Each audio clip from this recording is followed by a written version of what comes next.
In the quiet woods of Dechmont Law, Livingston, something extraordinary occurred 44 years ago, an event that still resonates through the ages. This is the perplexing tale of the Robert Taylor UFO incident, a story that continues to puzzle and intrigue generations.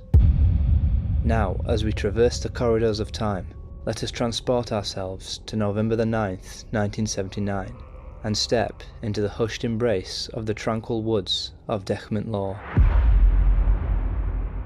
One man who worked at Dechmont Law was forestry worker Robert Taylor, a military veteran.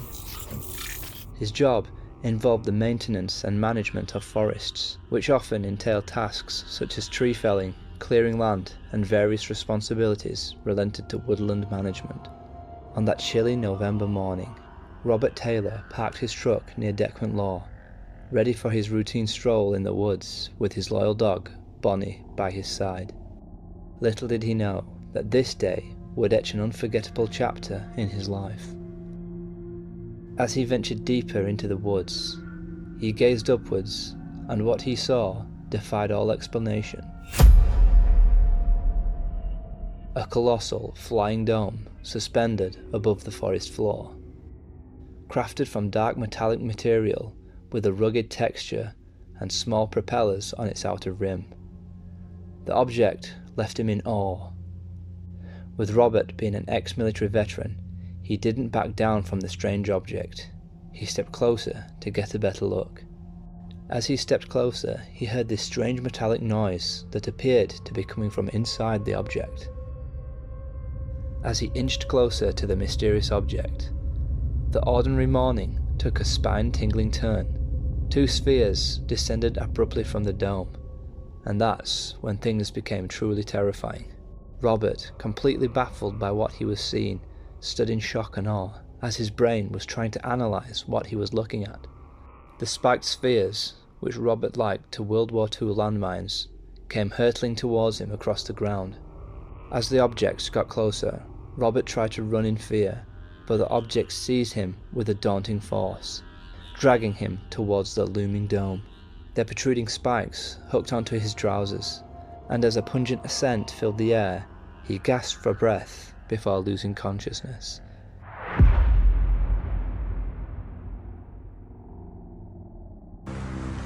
With a big round dome, a very dark grey colour, and it had a big flange going all the way around. I could see arms sticking out of this flange with what I took to be blades on the top. As I stood here, there was two balls came out, two balls. I think they'd be about 3 feet in diameter with about 6 spikes. And they were rolling on these spikes. And they came right up beside me, and I remember feeling a tug at that time. And a very powerful smell, a choking sort of smell, and that was it. Now, most UFO sightings are merely lights in the sky, but for Robert, not only is he interacting with the UFO, but he's being attacked. When he woke, he found himself lying on the grass, his loyal dog Bonnie licking his face. The mysterious object had vanished, leaving him in a bewildered state. He couldn't speak, and his legs throbbed in pain. After coming round, Robert calculated that he'd been unconscious for around 20 minutes. He feared and assumed that during this 20 minutes, he'd been inside the object.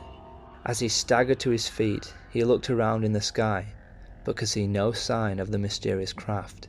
He did, however, notice on the grass strange marks, which he described as many round holes and horizontal lines. Clearly, something had been present at that clearing. Robert, with his dog, started to run back home, tripping and gasping for air as he feared the object would return. Initially, Robert ran back to his truck to try and radio for help. However, as he tried to speak into the radio, he was seemingly unable to talk. Something he imagined was related to the horrid gas that he had inhaled. Luckily, his voice came back before he reached home. Upon returning to his cottage, his ashened appearance and torn clothes raised alarms for his wife. Mary. It looked terrible when he came in the door, and he just stood at the door, and I said, "Have you had an accident with your lorry?" And he said, "No, I've been attacked." And I said, "What with?" And he said, "A spaceship." And I said, "Oh, goodness me, there's no such a thing as a spaceship. I'm going to phone the doctor.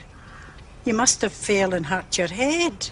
He looked quite shocked, and he was drained. He was right white, and his face was dirty, and he had a red scar here. And his clothes were all dirty, and his trousers. And then he told me his trousers had been torn. Well, that morning I was doing the house calls for that part of Livingston, and we received a call at the surgery from his wife saying that this patient had been attacked by a flying saucer, and could we make a house call.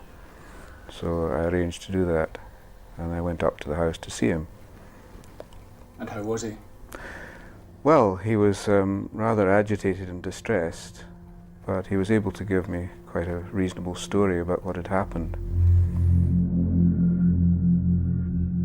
I did a complete routine examination of the vital signs, heart and blood pressure, temperature, and lungs and abdomen, and there was no basic physical abnormality to be found.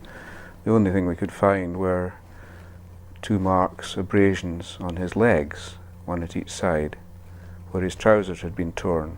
Concerned for his well-being, they reached out to the police, setting in motion a remarkable investigation. When the police arrived at the scene, they encountered perplexing marks in the soil where the craft was said to have hovered.